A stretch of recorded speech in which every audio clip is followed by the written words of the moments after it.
bridge ngamin. So, ayan yung waterfront. Yung bridge ngamin soon. So, dito na yun. Yay! Ang kapang namin ni Ate Red.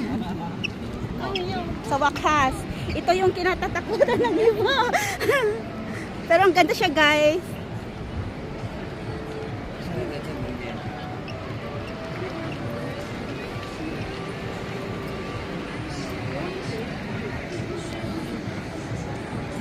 Dapat pag pupunta kayo dito sa Glass Bridge, dapat matapang kayo kasi talagang ano, Guys, nakakalula talaga. nakakalula talaga.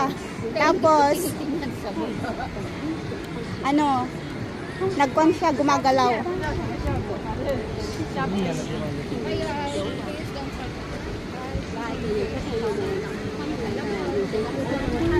So, as in, nakikita nyo guys dito sa baba.